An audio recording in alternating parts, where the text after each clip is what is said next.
නගරයේ ഘോഷාවෙන් බොහෝ දුරින් පිහිටි කුඩා ගමක අර්ජුන් නම් පිරිමි ළමෙක් ජීවත් විය. අර්ජුන් විශේෂ නොවිය. ඔහු පාසලේ දක්ෂම නොවිය. ඔහු තම පන්තියේ ශක්තිමත්ම නොවිය. ඔහු ධනවත් පවුලකින් පැමිණියේ නැත. සෑම උදෑසනකම අනික් පිරිමි ළමයින් දූවිලි සහිත පාරේ ක්‍රිකට් ක්‍රීඩා කරන අතරතුර අර්ජුන් ඉක්මනින් අවදි විය. ඔහු විනයගරුක වූ නිසා නොවේ. ඔහු ඉගෙනීමට ප්‍රිය කළ නිසා නොවේ. නමුත් ඔහුට එක නිහඬ සිහිනයක් තිබූ නිසා. එක් දිනක් මම මාගේ ජීවිතය වෙනස් කරමි. පාසලේදී අර්ජුන් අරගල කළේ. ඔහු විභාග අසමත් විය. ගුරුවරු ඔහුව නොසලකා හැරියාය. ඔහු අත ඔසවන විට පන්තියේ මිතුරන් සිනාසුණා. එක් දිනක් තවත් නරක ප්‍රතිඵලයකින් පසු ගුරුවරයෙක් මෙසේ පැවසීය. අර්ජුන්, සමහර විට පාඩම් කිරීමට ඔබට සුදුසු නොවේ. ඒ වචන ඕනෑම කම්මුල් පහරකට වඩා රිදෙනවා. එදින සවස අර්ජුන් ගසක් යට තනියම වාඩි වී තම වාර්තා කාඩ්පත අල්ලාගෙන සිටියේ. ඔහුගේ මුහුණේ කඳුළු ගලා ගියේ. ඔහු තමාටම මුමුණමින් මෙසේ කීවේ, මම ඇත්තටම වැඩකට නැතිද? එදා රාත්‍රියේ අර්ජුන් කුඩා තීරණයක් ගත්තේය. විශාල පොරොන්දුවක් නොවේ. නාට්‍යමය ඉලක්කයක් නොවේ. එක් සරල රීතියක් පමණි. මම සෑම දිනකම පැයක් පාඩම් කරමි. කුමක් වුවත් පැයක්. ඔහු එහිසටපත්ව සිටියත්, ඔහු තේරුම් නොගත්තත්, කිසිවෙකු ඔහුව විශ්වාස නොකළත් පළමු දිනේ කිසිවක් වෙනස් නොවිය. පළමු දිනේ ඔහු ඉගෙන ගත්තේ කිසිවක් වෙනස් නොවිය. 7 වන දිනේ තවමත් වෙනසක් නැත. 30 වන දිනේ තවමත් සාමාන්‍ය ලකුණු. මිනිසු hina වුණා. ඔයා තාමත් ඒ අර්ජුන්මයි. අර්ජුන් පවා තමා ගැනම සැක කරන්නට පටන් ගත්තා. නමුත් ඔහුට යමක් මතක් වුණා. අනුකූලත්වයේ වහාම ප්‍රතිඵල පෙන්වන්නේ නැහැ.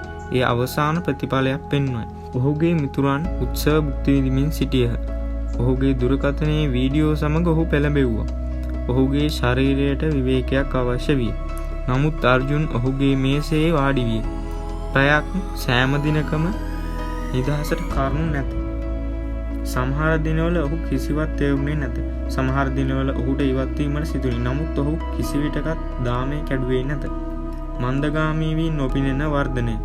මාස 6කට පසු යමක් වෙනස් විය. නාටකාකාර ලෙස නොවේ. නමුත් නිහඬව. ඔහු පන්තියේ ප්‍රශ්නවලට පිළිතුරු දීමට පටන් ගත්තේ.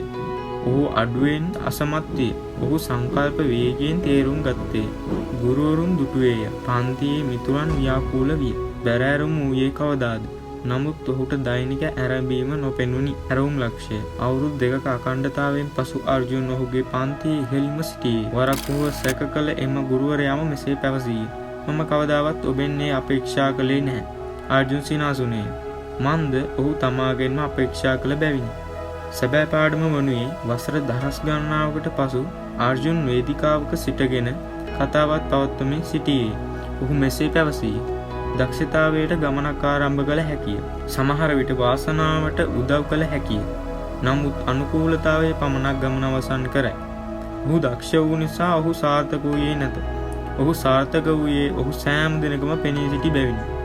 නරඹන්නාට පණිවිඩය. අද ඔබට නොපෙනෙන බවක් දැනේ නම්, කිසිවෙකු ඔබ විශ්වාස නොකරන්නේ නම්, ප්‍රගතිය මන්දගාමී බවක් දැනේ නම් මේ මතක තබා ගන්න. දිනපතා කරන එක් කුඩා ක්‍රියාවක් ඔබේ මුළු ජීවිතේම වෙනස් කළ හැකියි. හෙට නොවේ, ලබන සතියේ නොවේ. නමුත් ඇතැම් දිනක එය එසේ වනු ඇත. අනුකූලතාවයේ කම්මැලි. අනුකූලතාවයේ වේදනාකාරී. නමුත් අනුකූලතාවයේ නතර කළ නොහැකි.